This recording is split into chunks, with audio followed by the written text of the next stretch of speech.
ہے لا یملأ جوف ابن آدم الا التراب، یہ قبر کی مٹی ہی اس کے پیٹ کو بھرے گی اور کوئی چیز بھر نہیں سکتی. قبر کی مٹی سے اس کا پیٹ بھرے گا اور کہیں اس کی لمٹ ہی کوئی نہیں. تو امیری کون سی ہے؟ امیری وہ نقطہ ہے جس پر انسان قناعت کر جائے. سمجھ لیجئے بات، جس پر انسان نے قناعت کر لی. ہو سکتا ہے کوئی شخص اس کے جیب میں 10 روپے ہو، وہ 10 روپے پہ قانے ہو جائے، اور جس نے 10 روپے پہ قناعت کر لی وہ تو امیر آدمی ہے.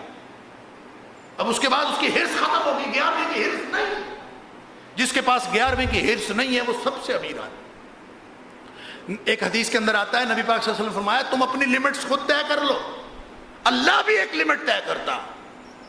نبی پاک صلی اللہ علیہ وسلم فرمایا دنیا کے اعتبار سے، دنیاوی مال و متاع کے اعتبار سے جس شخص کو اللہ تعالیٰ نے 3 نعمتیں عطا فرما دی وہ ایسے ہے جیسے اللہ نے اس سے کچھ نہیں چھپایا، سب کچھ عطا کر دیا. وہ کون سی 3 نعمتیں؟ فرمایا پہلی نعمت یہ ہے کہ وہ صبح اٹھتا ہے تو وہ حالت امن میں ہے، اس کے اوپر کوئی خوف طاری نہیں ہے. اٹھا ہے اپنی نیند سو کے اٹھا، کوئی خوف نہیں، کوئی پریشانی نہیں ہے اس طرح. اس کے اوپر کوئی بندوق لے کے نہیں کھڑا ہوا. بے خوفی کے عالم میں، امن کی حالت میں کوئی شخص اگر اٹھا ہے اپنے گھر میں تو فرمایا ایک یہ نعمت ایسی ہے کہ جیسے اللہ نے اس کو سب کچھ عطا کر دیا. اور دوسری نعمت فرمایا وہ اٹھتا ہے صبح تو اس کو اللہ نے تندرستی کی حالت میں اٹھایا، بیماری کوئی نہیں لگی.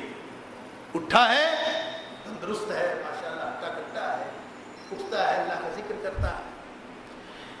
اور تیسری نعمت فرمایا یہ ہے کہ جب وہ اٹھتا ہے بیماری بھی کوئی نہیں، خوف بھی کوئی نہیں، اور تیسرا یہ ہے کہ اللہ تعالیٰ نے اس دن کی روزی بھی عطا کی ہوئی ہے.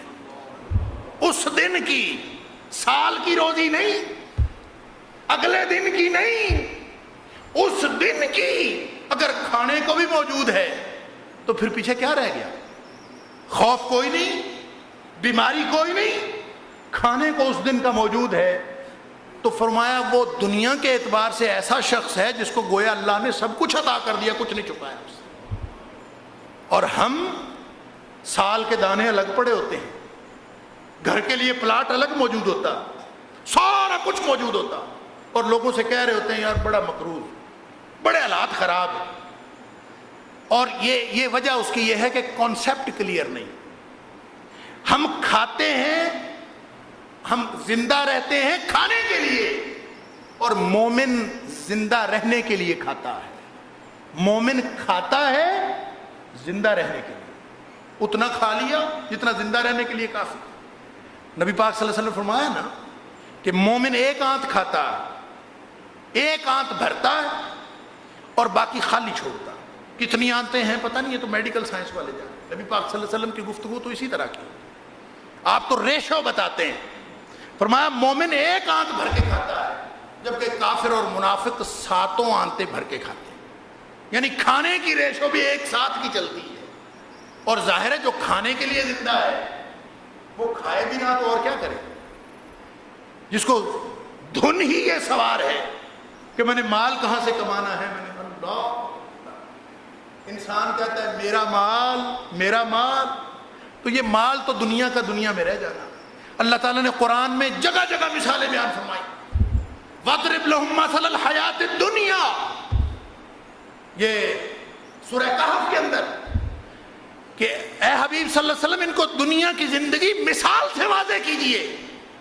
یہ تو ایسے ہے جیسے آسمان سے بارش ہوئی، بارش نے تھوڑی سی سرسبزی اور تھوڑی سی کھیتی اگا دی، اور کھیتی لہلہاتی ہوئی نظر آنا شروع ہو گئی. انسان سمجھے کہ یہی سب کچھ ہے.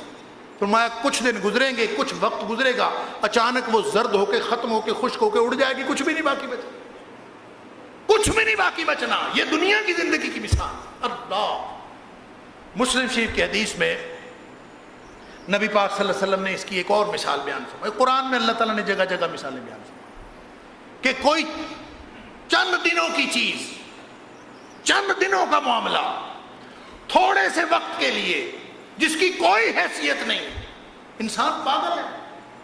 بل تؤثرون الحیات الدنیا، تم دنیا کی زندگی کو ترجیح دیتے ہو، اللہ اکبر، والآخرۃ خیر وابقا، وہ بہتر بھی ہے اور باقی رہنے والی بھی ہے۔ وہاں سورہ آل عمران میں اللہ تعالیٰ نے ان تمام چیزوں کا ذکر کر دیا جو انسان کو اٹریکٹیو محسوس ہوتی ہے۔ زُیِّنَ لِلنَّاسِ حُبُّ الشَّهَوَاتِ، کہ انسان جو ہے وہ اپنی خواہشیں پوری کرنا پسند کرتا ہے نا، اس کو بڑا پسند ہے میری خواہش پوری ہو جائے، اس کو عورتیں مل جائیں، اس کو بچے مل جائیں، اس کو اولاد مل جائے، سونے چاندی کے ڈھیر مل جائیں، بڑی بڑی سواریاں مل جائیں، شاندار سواری، شاندار گھر، شاندار کاروبار، شاندار کھیتی، شاندار مویشی۔ اللہ تعالیٰ نے سارے گن دیے اور ساری دنیا کی نعمتیں گن کے فرمایا قل، اے حبیب صلی اللہ علیہ وسلم فرمائیے اُنَبِّئُكُم بِخَيْرٍ مِّن ذَلِكُمْ، میں تمہیں خبر دوں کہ یہ سب کچھ، ساری دنیا کی نعمتیں بھی اگر مل جائیں تو اس سے بہتر آخرت ہے، یہ دنیا کی زندگی کوئی حیثیت نہیں رکھتی۔ قل اُنَبِّئُكُم بِخَيْرٍ مِّن ذَلِكُمْ، ان ساری چیزوں سے وہ بہتر ہے جو اللہ کے پاس۔ اللہ لمن اتقى، وہ اس کے لیے ہے جس نے تقوی اختیار کیا، جو ہر وقت زندگی اس لیے گزارتا رہا کہ میرا اللہ مجھ سے ناراض نہ ہو جائے اور میرے اللہ کی رضامندی حاصل ہونے سے رہ نہ جائے، میں کہیں پیچھے نہ رہ جاؤں۔ ہر وقت وہ اپنے اللہ کو راضی کرنے کی کوشش اور فکر میں رہتا ہے، اور اپنے اللہ کی ناراضگی سے بچنے کی فکر میں رہتا ہے۔ جس کو یہ فکر لگ گئی اس کی دنیا بھی بن گئی، اس کی آخرت بھی بن گئی۔ اور جس نے یوں اللہ سے دنیا مانگی، ربنا آتنا فی الدنیا حسنہ وفی الآخرۃ حسنہ وقنا عذاب النار، اللہ دنیا بھی بہترین کر دے، اللہ آخرت بھی بہترین کر دے، اور اللہ آگ کے عذاب سے بچا لے، اس کو اللہ تعالیٰ دیتا ہے، کیوں نہیں دیتا؟ اللہ تعالیٰ نے فرمایا من عمل صالحا، سورہ نحل کے من عمل صالحا من ذکر او انثی، نیک کردار بناؤ چاہے عورت ہے چاہے مرد ہے، وَهُوَ مُؤْمِنٌ، ایمان بھی کامل ہے، دنیا کا تصور درست ہے، تصور حیات خراب نہیں ہوا، وَهُوَ مُؤْمِنٌ۔ اور اس حدیث کی طرف توجہ رکھیے جو میں نے پچھلے جمعے میں عرض کی تھی کہ دنیا سجن المومن و جنت الکافر، یہ دنیا مومن کے لیے قید خانہ ہے، تصور حیات ہی مختلف، کافر کا تصور حیات اور ہے، وہ اس کو ہمیشگی کا گھر سمجھتا ہے اور مومن اس کو قید خانہ سمجھتا ہے۔ فرمایا من عمل صالحا من ذکر او انثی، جو چاہے مرد ہو چاہے عورت ہو، کردار اچھا اپنائے، نیک کردار اپنائے، وَهُوَ مُؤْمِنٌ، اور اس کا تصور حیات واضح ہو، ایمان کامل ہو، فَلَنُحْيِيَنَّهُ حَيَاةً طَيِّبَةً فِي الدُّنْيَا، ہم دنیا کی زندگی بھی اس کی بہترین کر دیتے ہیں، وَلَنَجْزِيَنَّهُمْ أَجْرَهُمْ بِأَحْسَنِ مَا كَانُوا يَعْمَلُونَ، اور آخرت میں جو اجر ملے گا وہ اس کے کیے ہوئے عمل سے بھی بہتر اللہ تعالیٰ اجر عطا فرمائے۔ اور مسلم شریف کی آخری حدیث عرض کر کے بات ختم کرتا ہوں کہ نبی پاک صلی اللہ علیہ وسلم نے مثال بیان فرمائی کہ فرمایا کہ مت دنیا فی الآخرہ، دنیا اور آخرت کی مثال کسی کی سمجھ میں نہیں آتی نا تو اس سے سمجھ لے الا کما یجعل احدکم اصبعہ فی الیم، جیسے تم میں سے کوئی شخص جو ہے وہ سمندر میں انگلی ڈال دے اور سمندر میں انگلی ڈال کے پھر نکالے تو وہ انگلی اس سمندر میں سے کتنا پانی کم کرے گی؟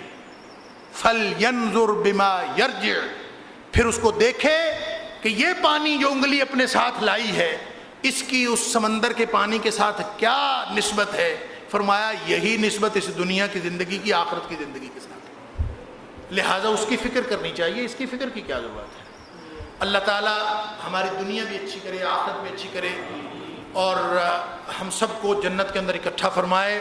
انشاءاللہ یہ موضوع ہمارا جاری رہے گا فکر آخرت والا، لیکن چونکہ کچھ نمازیوں نے توجہ بھی دلائی ہے کہ حج کا سیزن ہے اور حج کے حوالے سے گفتگو ہونی چاہیے، تو انشاءاللہ ہم اس موضوع کو، فکر آخرت کے موضوع کو روک کے اگلے جمعے سے انشاءاللہ فلسفہ حج اور اس کے تقاضے اس حوالے سے گفتگو ہوگی۔